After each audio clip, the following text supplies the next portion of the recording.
Some content or topics discussed could trigger a past anxiety or be sensitive or disturbing to listen to or view. Please view and listen with caution. Hi, my name is Todd Blyleven. I'm one of the hosts of the Walking Tall podcast, and it's our mission to help all people that are down and depressed or dealing with some sort of trauma or mental health issue to learn how to stand back up and walk tall again in their lives. Please follow us on all of our social platforms, our YouTube channel, and check out our Walking Tall movement at www.walkingtallmovement.com. Now, here's our show. Welcome back to Walking Tall. If you were with us last week, we heard the most amazing story of humanitarian Mr. Ian Hill, who does just some incredible things. And he's currently on a path to save 1,000 middle-aged men from suicide by becoming the first and oldest man ever to play Division I college football over the age of 50. And, Todd, having been an athlete like myself, you could only imagine some of the trials and tribulations physically Ian's going through trying to accomplish this feat. But he also talked to us a little bit about his mental struggles leading up to this path of his, is what I think he called his journey into the wilderness of depression and having some suicidal thoughts. It was just an incredible story. He's an incredible man. We're so honored to have him as a member of the Walking Tall movement. And I know you learned a lot from him and some of what he said hit home. So yeah, what did you take away from our time with Ian? Yeah, I thought, incredible journey, strength, perseverance, just a true tribute to how, you're supposed to stand up and fight to live, right? And try to live in a positive way. And we all get knocked down. We all have adversity that, some we may look at people and say, man, what are you so worried about? Or why are you so anxious about this or that? But it's how we deal with that, personally, right? It's our own past and what we've learned through our journey in life that allows us to deal with certain situations and circumstances that come up. And Ian's strength, I thought, was just incredible. His story, his passion, when he talks about it. If you didn't watch or listen to that episode, you really got to go back and watch that. It was really, really awesome. And you know what?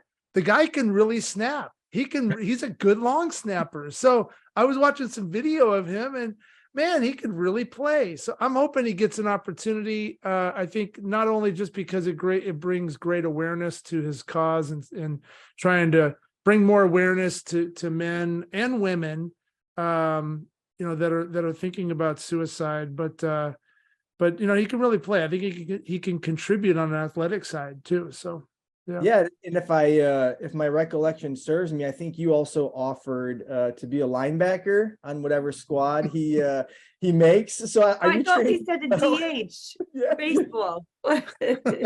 No, he's just incredible. There's so much of what he said resonated with me. Before I get to a little bit of that, Dr. LaRosa, you had made mention how you appreciated that Todd was the first to speak after Ian told his initial story. And as you often do here, become emotional, which is amazing and such a sign of strength in you showing your vulnerability. But, what about Ian's story hit home with you? And now that you've had a week or so to sit back and think about it, where do you stand and what clicked with you the most? Well, first and foremost, you can feel his journey and the emotional toll that it's had on him when he speaks. He's so incredibly empathetic and transparent with his emotions, and so freely giving with his experience that I was overwhelmed with great emotions, a great respect and regard for his journey, and the fact that he's taking all of that pain and suffering and he's turning it into such active work for various communities at large. He's done so much good already for so many communities, all the playgrounds that he helped to get built, all the children, all the lives that he's already touched. And for him to go through that and step back and look at his life and devalue it and wonder, if there's more, and to be put in a situation where that depression just kind of cut through all of that good and brought him as low as it did. And then for him to realize it and dig his way back out of it and continue the mission to serve others and work hard for others and make a difference in this world. And now, what he's focusing on is men's health. I don't have enough words to say how much I admire his character. And, I understand, his emotions and some of what he has gone through on a clinical level, a little bit on a personal level, not nearly what he experienced, but I'm very grateful that, there's people like him in the world, and that I was able to personally meet him and now have him part of my world as well. Yeah, we are so fortunate, that Ian has taken interest and valued Walking Tall, no different than we valued him. And as I kind of have said on last week's show, I had the benefit of hearing Ian speak, way back in 2014, and got to follow him throughout. And as he and I have connected with Walking Tall, he's really been just a really amazing resource for us as well, in terms of providing guidance and assistance, and just being a sounding board for us in our own movement. Because let's face it, if we could just accomplish a quarter or a tenth or half of what Mr. Ian Hill has over his professional career, I think the three of us would feel extremely happy about the impact we potentially could make. And it's just amazing to hear his story, but to a degree sad, right? Like somebody with such impact and somebody with such an opportunity to bring good to the world falls into despair and has self-doubt to such a great degree that they no longer want to live. And it just breaks my heart because as you said, Dr. LaRosa, we do need more people like Ian Hill in this world. And I think, the world would be better if there were more people like him, but it's challenging. And when you see some of the, horrific events that continuously occur in our nation, whether it's, as he said, an elder abuse or a 12-year-old hanging himself or mass shootings for that matter, it's saddening, but it's understandable. But something else that kind of resonated with me throughout last week's conversation, and I sensed a hint of within Ian, no different than myself and Todd, I want to get your perspective as well, is anger, right? I think, when we heard Ian's story, not only was there compassion and empathy and conviction in his mission, but I think there was a sense of anger. Anger that he was in the position he was in at one point and didn't understand why or how. And obviously he's working his way through that and doing amazing things in doing so. But I think he said he's going to go kick the shit out of depression was his exact words. And, knowing what I know, you have to have a little sense of anger in you to be able to state something so bluntly. So just to kind of set the context for today's conversation, and I think Todd and I both, and even Dr. LaRosa, you yourself can talk about having anger instances, but the definition of anger per the Oxford Dictionary is a strong feeling of annoyance, displeasure, or hostility.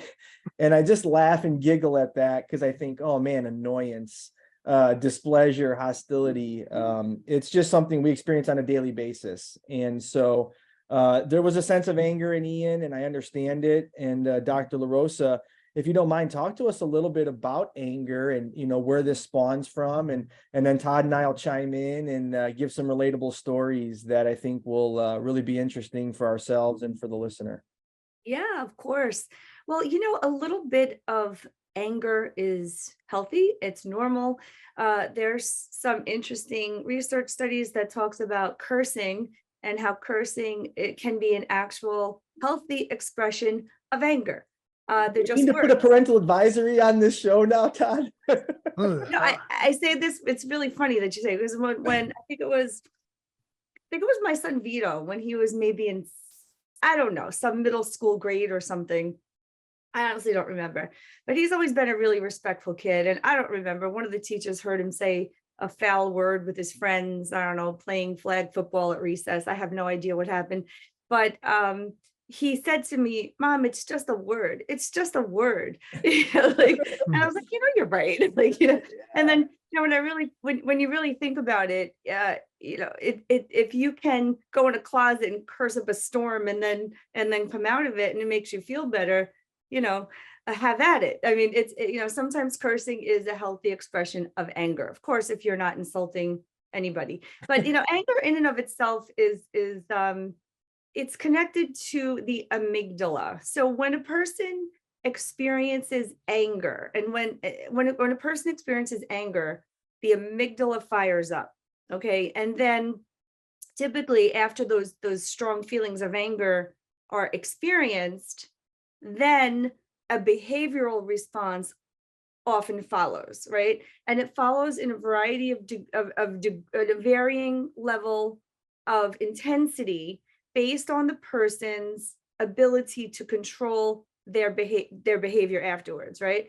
So your orbital frontal cortex, your frontal lobe, is kind of like the boss, right? So it's the part of your brain after that anger is experienced and processed by your amygdala, your frontal lobe, the orbital frontal cortex, comes around and puts the brakes on and helps you process what's going on. And then hopefully you have some time to make some appropriate choices about how you would like to deal with that feeling of anger, right? Some people can just, clench up tight, some people, throw something, some people curse up a storm, other people act extremely inappropriately. And there are links between depression and these inappropriate anger responses. I mean, inappropriate, incongruent in relation to the circumstance. So, an annoying circumstance, something that a typical person would perceive as annoying, a person with depression may experience as overwhelmingly frustrating, and may have an anger feeling and then a related response that they can't control as easily. And PET scan research using PET scans have shown that it's the orbital frontal cortex it's not being a strong enough boss, basically, to your amygdala. It's not able to kind of mediate and control the decisions that go into some of those inappropriate behavioral responses. And it's interesting because there is a correlation with angry behavior and other mental health disorders. And so people really do need to understand their antecedents. They need to know their triggers. They need to know what tends to make them angry. And they need a very quick behavioral sequence to get in the way of some kind of inappropriate behavior that they're going to regret later. So we have a lot of things that people can do: self-calming sequences, progressive muscle relaxation. There's a whole bunch of things that people can do for themselves. If they're angry, just take a moment, do something before you react. Because if your orbital frontal cortex is not able to do the job as effectively as it needs to for you, then that person needs to learn some behavioral responses in order to act appropriately. And then there's even some research to say that anger and these expressions of extreme anger actually have a reinforcing function to people. And so people really enjoy throwing things, causing a scene, and even going crazy in situations like road rage and everything else. It becomes internally reinforcing. People don't know when to stop. And a lot of these crazy and, over aggressive responses are happening in society. So people, it's kind of funny in a way. And I know we're going to make light of some angry instances, but when people really take it too far and they're hurting others, in the world, and they're engaging in road rage and beating people up and throwing punches at, seemingly innocent things, it's time to really take a step back and get some cognitive behavioral help.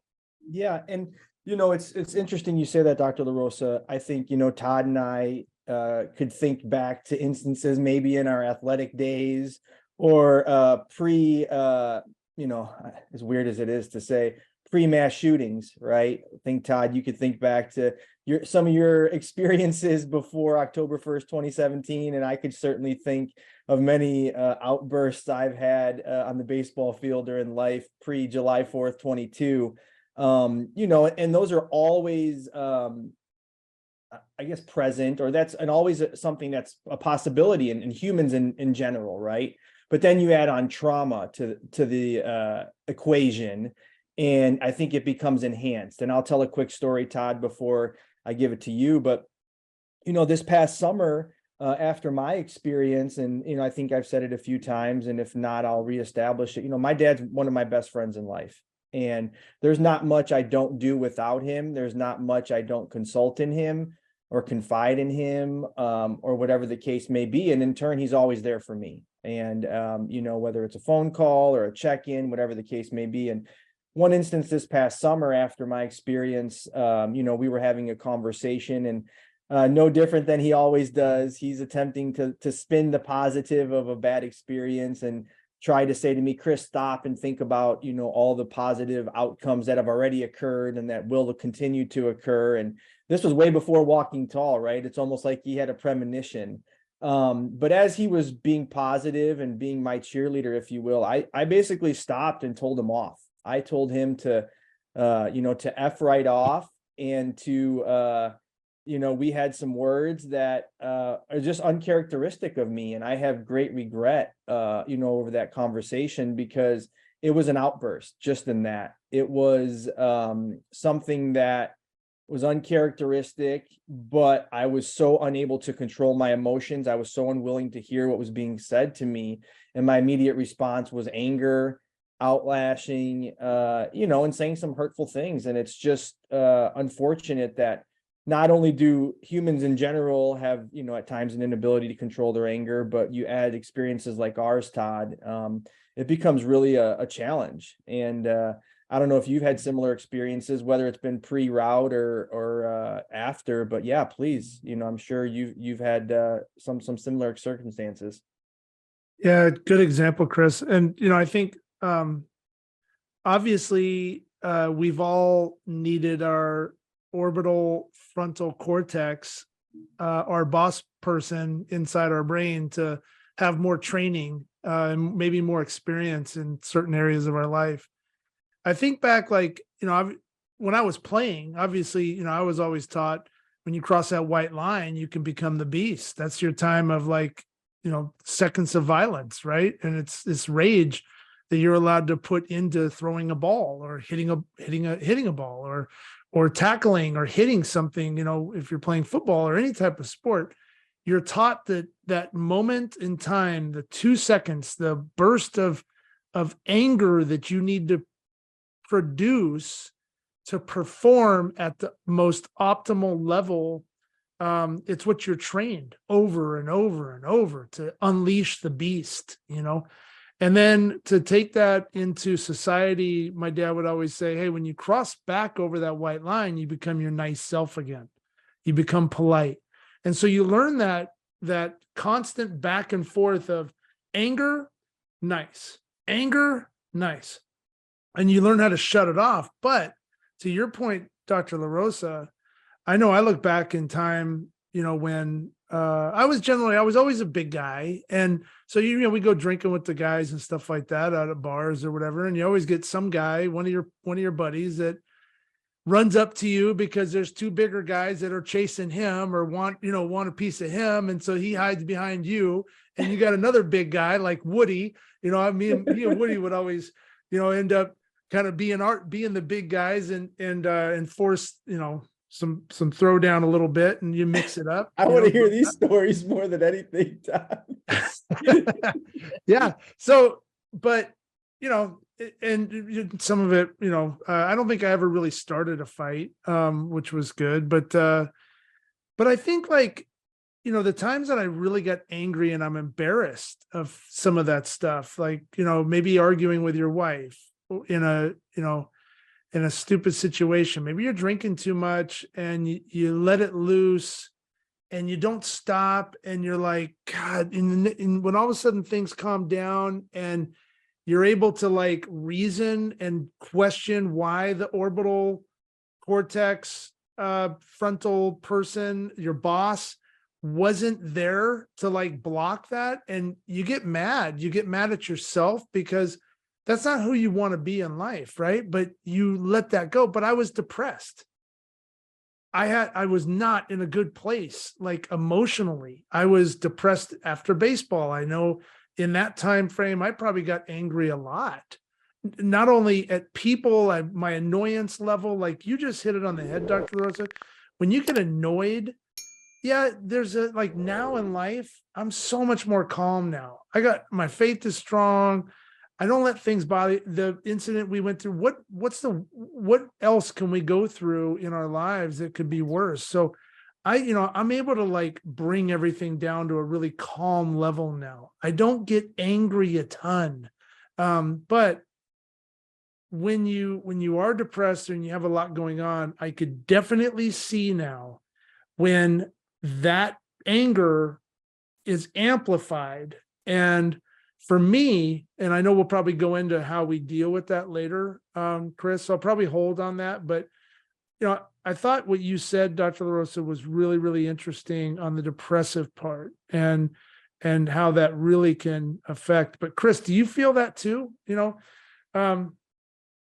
Yeah, I think, in pre-production, we were sharing some fun stories, of our playing days and some outbursts that, are more commonplace in that arena, right? I think, I think as competitors, right, we have been brought into this world, and we've grown in this world in a different light, right? It's always, what is eat what you kill is what they say, like in nature, right? Like, and that's how it was on the baseball field, right? Like you had no regard for the opposition to a degree, right? Obviously you're not going to harm anybody within reason or anything along those lines.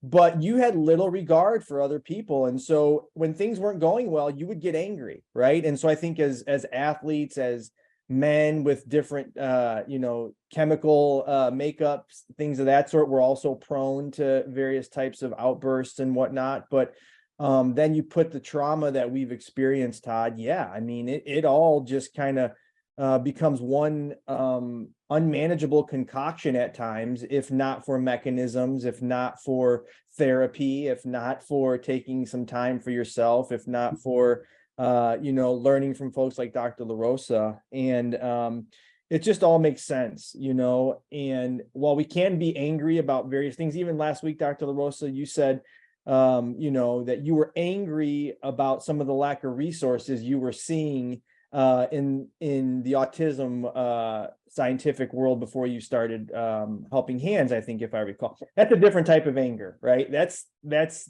more healthy, right? And I think, if you don't mind, Dr. LaRosa, talk to us a little bit about, some signs or some things we could recognize in ourselves when it's healthy and not healthy. I think a listener would really appreciate knowing when they should be keen on their anger and when they should say, yeah, that's just normal.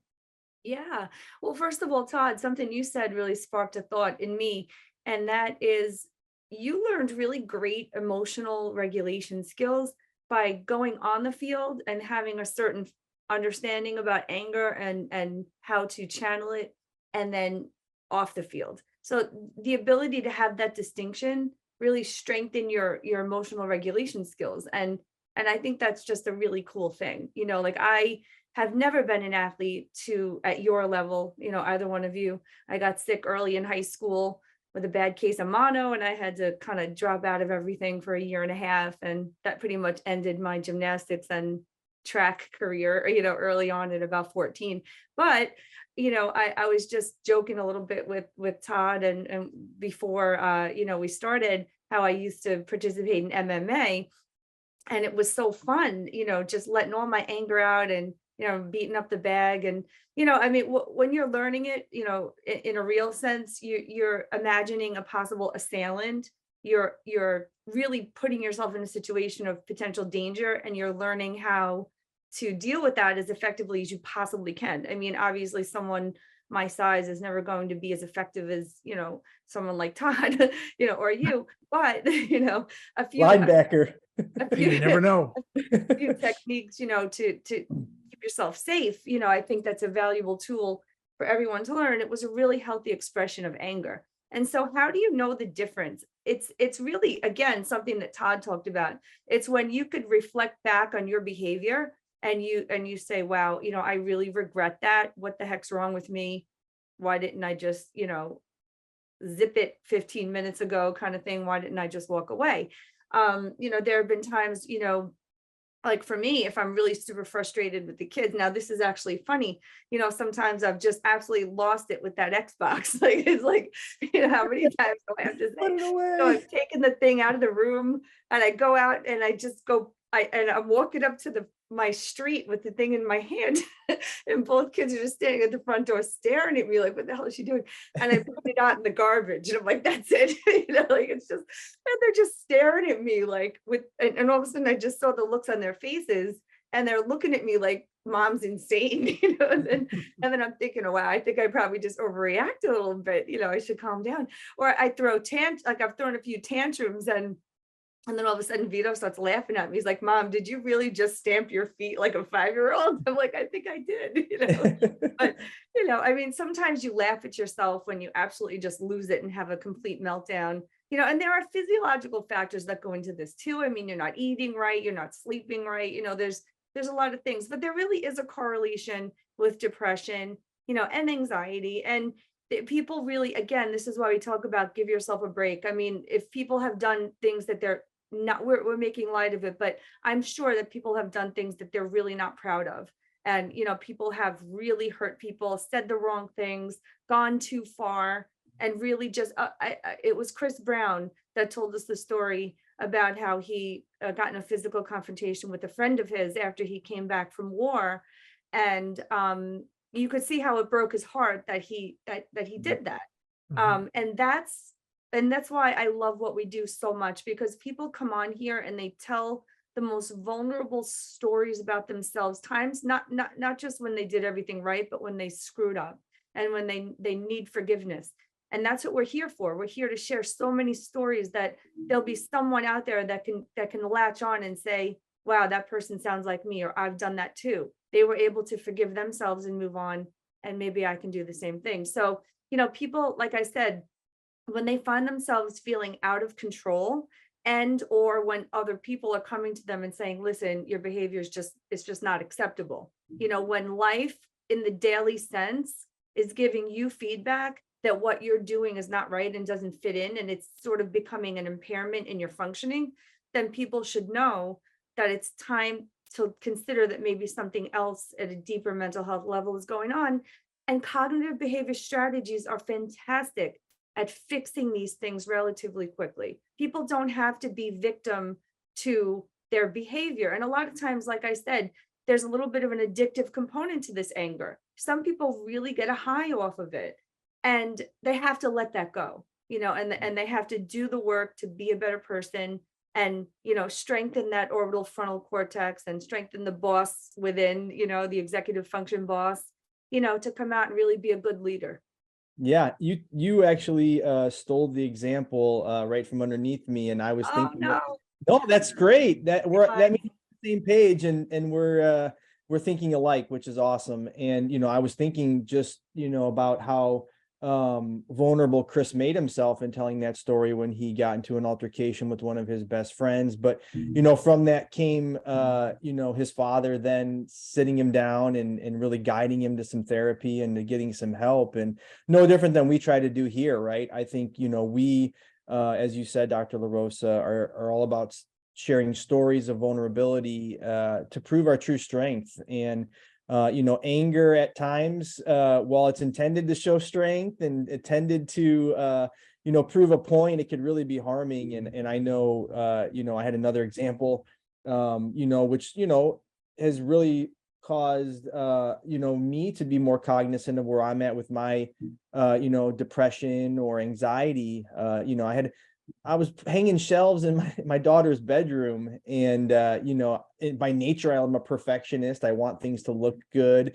I'm trying to make sure my picture behind me is perfectly straight every show and what have you, right? And I'm just but I'm also the least handy person you probably have ever met, right? Like, I'm not good at any of this stuff. I'm not a carpenter by any means, and I'm hanging these shelves and it's not going well. And before you know it, I'm punching the wall, right? Like how just, how out of control do I have to be? We've seen it, Todd, in ball games, pitchers are punching the bench, breaking their hand, right? Like that's my boss, not being on the clock at that moment. And, it's just unfortunate. But what I also am now realizing, Todd, I'll give you an opportunity as well here, is that when I start to reduce other stressors, I'm able to manage some of those things a little bit differently, right? And so what I've always said is, since my trauma, and this may resonate with you, Todd, before 4th of July, I was able to manage the hard things with the easy things. Now I kind of just dismiss the hard things because the easy things aren't as easy.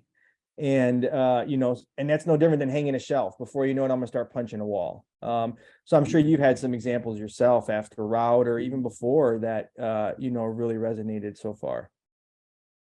Yeah, no, for sure. Going through a traumatic event like what I know, I'm just speaking for you and I, what we went through going through a mass shooting and running for your life, or, doing what we did post the first shot, that's hard. It's hard to deal with. I went through, times where I was super, super angry at why that happened. And then I started getting angry at myself. Just, here I got 2 kids, and I've talked about this in the show a little bit, and it's not regret. It was really more anger at, like, I put my own life on the line. And what if my kids had to grow up without their dad? And at least, I know they'd be proud of what I did, but on the other side of it, you get angry at yourself, and then it turns into anger at the person and the whole situation. And now any of these, bad things that happen in this world, I get angry at the fact that people can't control themselves. Right. And I remember, this goes back a long time ago. I grew up on a major league field with my dad playing. And I remember the Minnesota Twins back in the 80s, they had an old cat-like helmet, a war helmet, that it was, complete metal, and they would paint it. It was painted Twins colors. They had all the numbers of the players on this helmet. And when a player got upset, and I mean, we've all seen it at the big league level, or professional sports, these players, and I'd be in the dugout because I was usually bat boying, and I'd hear this ting, ting, ting, ting, bang, bang, bang, ting. And it was the player coming in after a strikeout, or they'd make an error, or they were just frustrated in the game. And they would take this helmet and they would throw it down the tunnel between the dugout and the clubhouse. And it was all concrete. So you just hear, and at nighttime, I'd stick my head around the corner sometimes when I knew, like, one of these players, because I know he always took that helmet and would throw it. I would look, and you could just see the sparks just, going down. The tunnel would light up, and you'd hear this, this outburst. Yeah, this roar. And I know for me, I do get angry sometimes, and I know my level. So we have a punching bag, downstairs, and I will hit that thing, and it's with intent. It's to let everything I have in that moment right now of frustration, put it into that bag, because I can't control it. So I pound the heck out of that bag, and I beat it up until I just can't swing anymore. And then that realization of, like, that calmness comes down, like, okay, all right, I just put it into this, I'm fine. Or I'll go sit in the truck and I'll let it out. And just, because life gets to you, and it's hard. Nothing about living is hard. So you got to, like, really focus on your routines and everything else. And then, the most calming piece is if I get an opportunity to catch it before it gets to that point, and I can step outside, or wherever I'm at, and I can sit down just for a minute. And for me, with my faith, I always feel very connected, very direct, and I don't have a distant relationship with God or Jesus. But I truly imagine that Jesus is sitting right next to me. And all I'm asking is if he can just put his hand on my shoulder right now, because I'm really having a hard time. And I can truly feel that when he does. And it's just the mental side of things and my spiritual connection to be able to say, all right, just relax. And just like what you said, Chris, the for me, those big things that we all think are big are not really big. Mm-hmm. They're not really big. Yeah. Really big is when someone loses their life, Yeah. when we're done. That's really big.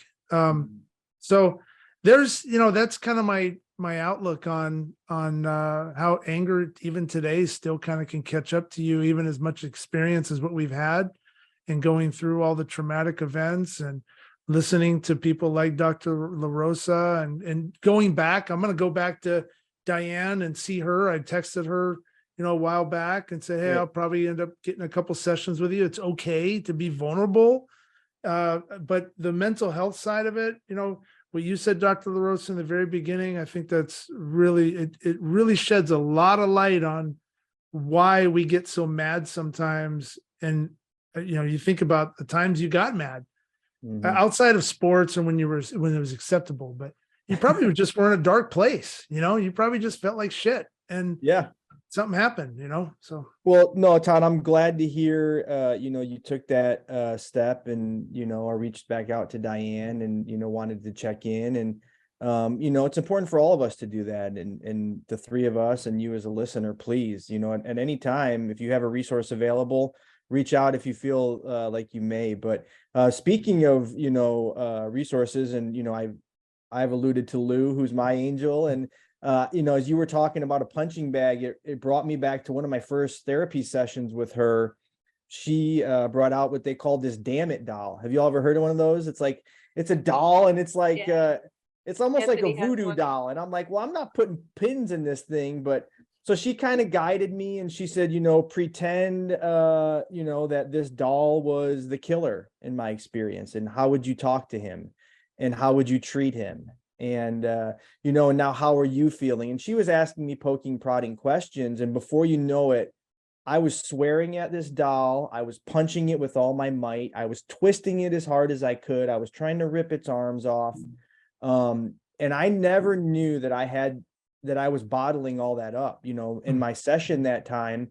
She made it acceptable for me to just go ape shit. I hate to say it in that, in that terms, but like I went bonkers for 20 minutes and so much so that I apologized after. And she was like, no, that was great. What are you talking, Wait, you apologized to the doll? No, to her, because I was cussing so much. And, I never, I don't want to be scary and not that I'm a big imposing guy by any means, but, it's out of characteristic for me to go bonkers, and so from that, what she gave me is one of these guys. She recognized that, the damn it doll was so successful and releasing and healing to me. So now I got one of these little nylon tubes. It's got a marble in it. And, sometimes I could just pull it, twist it, yank it, whatever. And it doesn't rip, it doesn't break.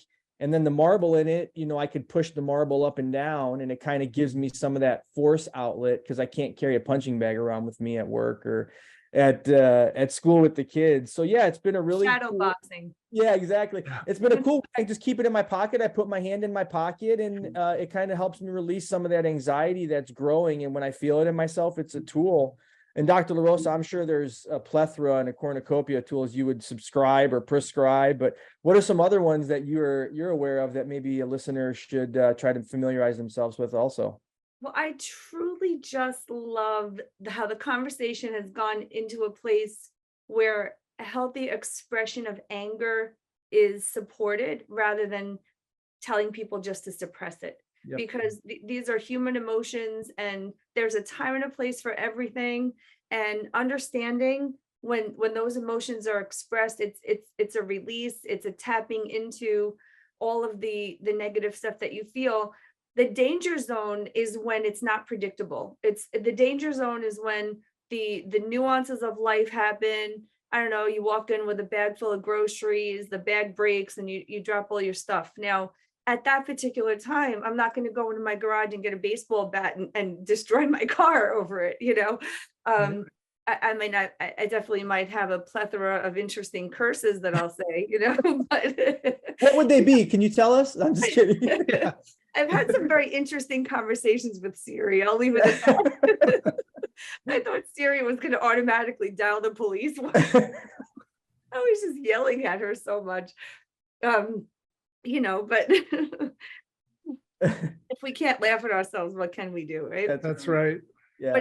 But truly and honestly, thinking of a continuum and thinking of yourself as going along that continuum in your level of control and knowing when to push the button for help is truly a skill that must be practiced. And once a person really gets it down, then it's easy to navigate. But if someone's going from 0 to 1,000 in the snap of a finger and they don't see it coming, and then all of a sudden they're doing something that's scary to others, hurtful to themselves, you know, acting this way in front of children, and then children are getting a feeling that they're not safe. You know, these are times where anger is now out of control in that person, and for that there's a whole set of different therapy that person needs.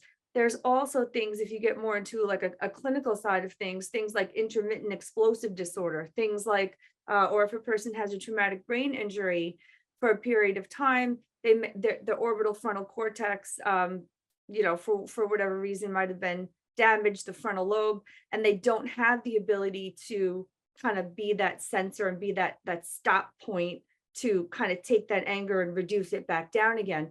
But if you just think of more of like, instead of concrete explicit examples, think about the overall picture. When you are experiencing anger is an emotion, right? It's subjective in a lot of ways, but when you perceive it and your amygdala fires because of it, at that point in time, there's a series of steps to engage in.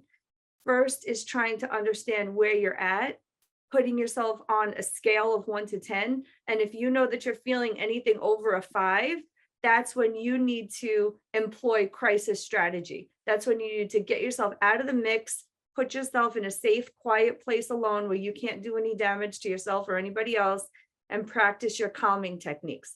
Step 1 is just to get yourself out if you're in crisis mode. But if you feel yourself building up in terms of anger, that's when you can safely take a breath, take a break, allow your executive boss to do its job and help talk you down, and engage in behaviors that are acceptable to express your anger. And it is acceptable to be unacceptable. You know, it's acceptable to go in a closet and stab a pillow to death. Well, I'm not going to say stab, you know, No. to punch a pillow or, you know, curse Sure. it out, do all the things that you would do. It's perfectly fine.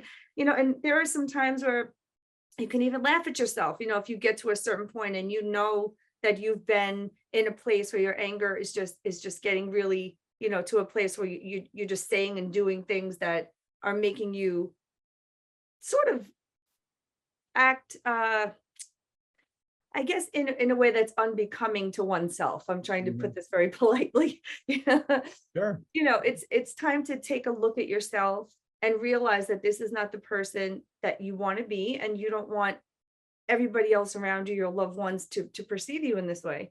And Sure. then it's just going to take some work to take that anger and just to channel it in the right places. I think, yeah, well said. I think too, and Chris, I know you wanted to say something too, but I think it's recognizing the severity of what just happened too. So it's, yeah, I might be running in because I had to go over to the store really quick. I've got tons of other things I need to get done, but I had to go run an errand. I'm coming back. I dropped that bag of groceries, or maybe it's not I don't know, whatever that situation is. And that anger is starting to build up, but really what just happened? I dropped a bag of groceries. Or what just happened? I came out, I got a ding on my car. Is it life ending? Is it literally going to alter your path of existence over the next week or day or 2 weeks or whatever? You can't control some of this stuff. And so you have to understand the uncontrollable circumstances that pop up that may cause an outburst. Relax, take a deep breath.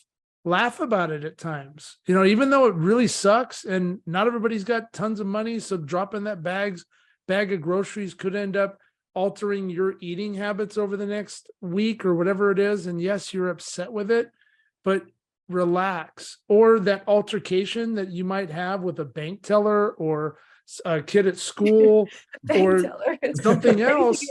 Cable company. Yeah, customer service. Relax though, because on the other side of it, they're trying to just do their job, right? Yep. They're trying to do their job.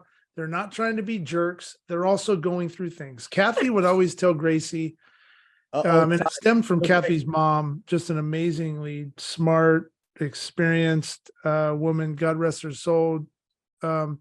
She would always just tell Kathy, the grandkids, everything, like, you never know what someone else is going through, right? That person that is being a jerk at work, or you run into, or whatever, or is quiet, could end up they had a bad morning. Maybe they got in trouble for whatever from their parents, or maybe they missed their deadline at work, or maybe they're just not feeling good about themselves because they want to lose weight or whatever, and they're just not happy. There's something going on in that mind. So rather kill it with kindness, right? Squash the negativity with kindness. We had a situation come up, we don't always get. That's what I was going to say, Todd, because Dr. LaRosa, two things. You mentioned a traumatic brain injury, and I was thinking about the circumstance. We had our first social media doubter, which I thought was interesting in itself, right? I think anytime you make yourself vulnerable, particularly on the internet and social media, people are going to question your intention and who you are. And, behind the scenes, here I am stirring and stewing and texting, Dr. LaRosa and Todd saying, I want to tell this guy off, and Todd is like, well, let me just kill him with kindness. And before you know it, now he's an ally. And, and that's exactly right. And then, before we, get to next week's show, and as you mentioned, a traumatic brain injury, next week's guest, experienced one himself, and we'll get to more about that. But, Todd, I know I cut you off a little bit, but I couldn't help but think about the doubter we had and the traumatic and how that all kind of tied in. But you're right. You did the admirable thing. You were clear and concise with who we are and what our intentions are. And then anybody who were to doubt us after that would be a fool, I believe. Ultimately, we love that person. Ultimately, exactly. We all look at that person and we want him to feel good. We want him to walk tall for himself, and for others, we want to walk tall for him. And that's genuine, and we know it. And that's why it hurt you a little bit, Chris, because, we're so passionate about what we're trying to do. But I think, just like, when we think about some therapeutic techniques, when we have unconditional positive regard for all the people that we're talking to, it's realized. And I think that it will continue to be, because we definitely see the best in all of our listeners. And, Todd, when you were talking about what other people might be going through in life, it's certainly true. And I think that for me, during a time in my life when I was really vulnerable and my dad was just dying a very painful and horrible death, and I was living with these things every single day, I approached life so much differently than when I was in a healthier state of mind. I was sad all the time. Everything upset me. The slightest bit of an attitude from someone at the store would cause me to become angry and resentful, and I could think to myself, doesn't this person know what I'm going through? Can't they just be nice? But on the flip side of it, if a person extended themselves in any way, opened their heart and was kind to me, it touched me in such a deep and profound way. And I was so grateful for it, because it really made an impact, and it was so needed in the place that I was in life. Those types of reactions to me when I was really hurting were so helpful, so it's just a comment to others, that you can really help people just by being kind. You really can, big time. And no matter what you're going through, even if it is, a person's been trying to lose weight for 8 months and they can, and they're really stressed out and they're really feeling down about themselves, just think twice for 1 second, before taking that out on someone else, and these are all of these examples are the controlled aspects of anger. We're talking about the people who have enough orbital frontal control to control and to think twice and to do these things. For some other people, it gets to a place where they absolutely can't do it, and it's important. We all have kids, it's important to teach our kids these steps also along the way. Anthony's been really frustrated with school lately. They just give him work all the time. He has 5 or 6 tests every single day. So he made a sign that said school, and he kept asking me, where's the tape? Where's the tape? And I'm like, I don't know, check my car. So he goes and gets the tape. He tapes it on the punching bag downstairs, and he's just going crazy with the thing. So it's funny in a way. Anger's funny sometimes, if you really think about how it reduces us to sniveling babies sometimes with, different things that we experience. But we're in control of it, and that's the important thing. And people might not be, if they're experiencing a depressive disorder or something else. There is a correlation to more of this uncontrolled anger, and PET scan research has actually shown this to be true. So if it is true, give yourself a break, help understand what's going on, get some feedback from a professional, and just know that there's a way to bring yourself back to baseline, and you can return to the functioning person that you once were. Coping skills too, probably, right? I mean, being Absolutely. able to cope with certain situations. Even if you're not depressed, but you just can't stand something in your life or whatever that is. I mean, you got to learn how to cope with things. Definitely. Right? Absolutely. Yeah. Well, Dr. LaRosa, I'm going to change subjects real quick. And you had said we strive here on Walking Tall to see the best in others. And I can't help but notice I think I'm seeing the best hoodie I've ever seen in all of the hoodies. You want to just look at, I mean, we're starting, it's amazing. Yeah. Todd, we're going to get some of those for ourselves. And They're on their way. Yeah, I want to just say to our supporters and our listeners and, to some folks out there who've really valued Walking Tall. We've been so blessed and honored. Todd's showing an amazing picture that somebody had created for us. And Jessica Brown. Yeah, Dr. LaRosa. Yeah. And thank you, Jessica. And Dr. LaRosa is wearing some sweatshirts that we're going to be wearing ourselves. And we got some, another friend of mine had made us some tumblers with our logos on it. And we're just so humbled that people are really taking value in what we're doing and finding, us to be a resource and help. So Dr. LaRosa, thank you for showing off our hoodie, and Jessica and everybody else who's providing us with some goodies. Thank you. I know it's really helping us. And Todd, you want to say anything about that? Yeah, I think it's awesome, Chris. I love how you kind of tie everything back together. One of my rocks, that I always talk about, I mention him, former military. He was one of the first ones to ever reach out to me after after Route 91 happened, almost 6 years ago. And his daughter thought so highly of our show, Chris, and Dr. LaRosa, and what we're doing, that she does this as a profession, and she made us, this Walking Tall sign out of wood. And it's just out of the kindness of her heart. And so she's creating one for each of you. And it's what she does. And, she makes beautiful work. But the symbolism of the love, right, that is being outpoured. So Dr. LaRosa, what you got on your chest there with Walking Tall and the sweatshirt, can't wear, I'm a big hoodie guy, so I love it. And then the just spreading the news, the stickers, Chris, that you're putting time and effort into, and just saying thank you to people. Don't forget, walkingtallmovement.com. We're starting to build some resources out there on our website. I don't know, maybe one day we'll end up getting into the apparel side of it, but I think just spreading the love is just amazing. So I'm so proud of Chris for what you're doing for us, Dr. LaRosa, all your time and energy. But really, Chris, you've been just the tip of the spear in really promoting us as a movement, and it's just been awesome to watch. And we're just starting, so I'm really excited to where this is going. Yeah, Dr. LaRosa. Definitely. 100%, Chris. You are a networking genius. Not about me, not about me, us. No, I just had to say it. Yeah. I had to say it. It's a skill set. It's really, you've been blessed with. So yes, you're doing it all for the right reasons, and we're right with you. What were you No. gonna ask me? I've had a lot of blessings, but two of the most important ones of late have been knowing you two. And I didn't plan on wrapping up this way in this little love fest we got going on, but it really has. I don't even know how many shows we will have out at this point. It's been a whirlwind.